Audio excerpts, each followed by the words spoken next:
প্রতিটি রাজনৈতিক দলের ভিন্ন অবস্থান থাকলেও মৌলিক জায়গায় সবার ঐক্যমত্যে আসতে হবে জানিয়েছেন জাতীয় ঐক্যমত্য কমিশনের সহসভাপতি অধ্যাপক আলী রিয়াজ। এদিকে ১১৮টি সংস্কার প্রস্তাবে একমত হয়েছে নাগরিক ঐক্য। আপত্তি জানিয়েছে দ্বিকক্ষ বিশিষ্ট পার্লামেন্ট সহ প্রার্থীর বয়সসীমা নির্ধারণ নিয়ে। সকালে জাতীয় সংসদ ভবনের এলডি হলে নাগরিক ঐক্যের সঙ্গে বর্ধিত আলোচনায় তারা এসব কথা জানান। সংস্কার ইস্যুতে রাজনৈতিক দলগুলো ছাড় দেবেন উল্লেখ করে ডক্টর আলী রিয়াজ জানান, রাজনৈতিক দলগুলো তাদের সহযোগী এবং প্রতিপক্ষের সঙ্গে আলোচনা করে একমত হয়ে জাতীয় সনদ তৈরিতে সহায়তা করবে।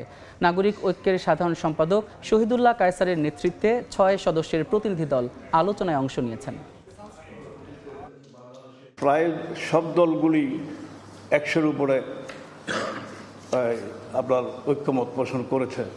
তা আমার মনে হয় আমরা যদি যেই দলগুলি, বিশেষ করে আপনি বললেন যে দলগুলি একমত পোষণ করেছে যে বিষয়গুলির উপরে, এইটা নিয়েও আমরা একমত হয়ে একটা ঘোষণা দিতে পারি। রাজনৈতিক দলগুলির মধ্যেও আপনাদের সহযোগী শক্তি যাদের সাথে আপনাদের ভিন্ন মত আছে, তারাও একটু আলোচনা করুন নিজেদের মধ্যে। এটা জাতীয় ঐক্য প্রতিষ্ঠার চেষ্টা, জাতীয় সনদ তৈরির চেষ্টা। শুধুমাত্র কমিশনের কাজ নয়, এটা জনগণের অর্পিত দায়িত্ব আমাদের এবং আপনাদের উপর।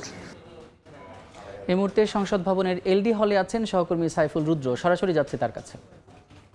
রুদ্র, সকাল 10টার কিছু সময় পরে জাতীয় ঐকমত্য কমিশনের সঙ্গে বর্ধিত আলোচনা সভায় অংশ নেয় নাগরিক ঐক্যের ৬ সদস্যের প্রতিনিধি দল। আর এই প্রতিনিধি দলের নেতৃত্ব দিচ্ছেন দলের সাধারণ সম্পাদক শহীদুল্লাহ কায়সার। আলোচনা শুরুতে সংস্কার কমিশনের সহসভাপতি অধ্যাপক ডক্টর আলী রিয়াজ যেমনটা বলছিলেন যে রাজনীতির মাঠে রাজনৈতিক দলগুলোর ভিন্ন অবস্থান থাকলেও শুধুমাত্র ঐক্যের জায়গায়, ঐক্যের স্বার্থে তাদেরকে এক জায়গায় আসতে হবে এবং সেক্ষেত্রে তারা তাদের সহযোগী দল এবং প্রতিপক্ষ দল যারা আছেন তারা তাদের সহযোগী এবং প্রতিপক্ষ দলগুলোর সঙ্গে আলোচনা করে এই ঐক্যের জায়গায় পৌঁছবেন, এমনটাই বলছিলেন সংস্কার কমিশনের সহসভাপতি অধ্যাপক ডক্টর আলী রিয়াজ। এদিকে আরও কিছু তথ্য জানিয়ে রাখি যে আজকে নাগরিক ঐক্যের পক্ষ থেকে আমরা যেটা জানতে পেরেছিলাম যে ১৬৬টি সংস্কার প্রস্তাবের মধ্যে তারা শুরুতে ১১৪টি প্রস্তাবের সঙ্গে একমত হয়েছিলেন। এরপরে আরও 4টি প্রস্তাব নতুন করে যোগ হয়েছে তাদের এই তালিকায়।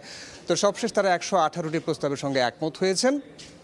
11টি প্রস্তাবের সঙ্গে তারা দ্বিমত পোষণ করেছেন এবং আরও কিছু প্রস্তাবের সঙ্গে তারা একেবারেই মত দেননি। তার মধ্যে উল্লেখযোগ্য যে বিষয়গুলো হচ্ছে তার মধ্যে অন্যতম হচ্ছে দ্বিকক্ষ বিশিষ্ট পার্লামেন্টের বেলাতে তারা আপত্তি জানিয়েছেন যে দ্বিকক্ষ বিশিষ্ট পার্লামেন্টের সঙ্গে তাদের কোনো মত নাই, তারা এই বিষয়টাতে রাজি না। এরপরে তারা আরও যে বিষয়গুলো বলছিলেন যে প্রার্থীর বয়স নিয়ে, সংসদ সদস্য নির্বাচিত হতে গেলে প্রার্থীর যে বয়সসীমা নির্ধারণ করা হয়েছিল ২১ বছর বলা হয়েছিল প্রস্তাবে, সেই জায়গায় তারা আপত্তি জানিয়েছেন। তারা বলছিলেন যে ২৫ বছর যেটা নির্ধারিত ছিল সেই জায়গাটাই ঠিক আছে। পাশাপাশি ৭০ অনুচ্ছেদ নিয়ে তারা যেটা বলছিলেন যে ৭০ অনুচ্ছেদে সংসদ সদস্যরা অর্থ বিল এবং নিরাপত্তা বিল ছাড়া বাকি বিষয়গুলোতে তারা তাদের মতামত জানাতে পারবেন এবং তারা চাইলে দলের বিরুদ্ধেও তাদের ভোট দিতে পারবেন। তো এখনও আলোচনা চলছে, আলোচনা শেষ হলে আমাদের কাছে আরও তথ্য আসবে, আমরা তখন আপনাদেরকে বিস্তারিত জানাতে পারবো। তো এই ছিল জাতীয় সংসদ ভবনের সামনে থেকে আমার কাছে থাকা সবশেষ তথ্য।